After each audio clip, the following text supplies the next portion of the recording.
दिफाए Pakistan wing के सरबराह doctor पीर ताज जिलानी ने अपने जारी बयान में कहा कि टंडू-अल-अयार में सिटी प्रेस क्लब की बुनियाद पाकिस्तान की दिफा और सालमियत में दिफाई इदारों के साथ देगी और पाकिस्तान के दुश्मनों को अपने कलम के जरिए मुंह तोड़ जवाब देंगे।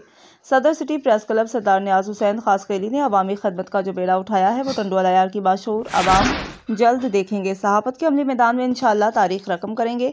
सदर सिटी प्रेस क्लब सरदार नियाज हुसैन खासकैली ने टंडू-अल-अयार में न्यूज़ स्टूडियो बनाने के ऐलान को कराते हुए डॉक्टर पीर ताज जिलानी ने कहा कि टंडू-अल-अयार में सिटी प्रेस क्लब नौजवान सहाफ़ी को अमली ट्रेनिंग और अवामी मसाइल को उजागर करने की तरबियत भी फराहम करेगा।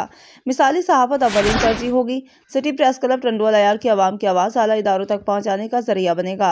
हम दावत खिदमत देते हैं ऐसे सोशल मीडिया के सहाफ़ी को बस सिटी प्रेस क्लब से रब्ता करें ताकि उन्हें सहाफ़ती तरबियत के साथ साथ मुख्तलिफ इलेक्ट्रॉनिक मीडिया और प्रिंट मीडिया के साथ जोड़ा जा सके। सिटी प्रेस क्लब बतौर सरपरस्त आला में सरदार नियाज खासकैली और पूरे प्रेस क्लब के ओहदेदारान और मेंबरान को सिटी प्रेस क्लब की मुबारकबाद पेश करता हूँ।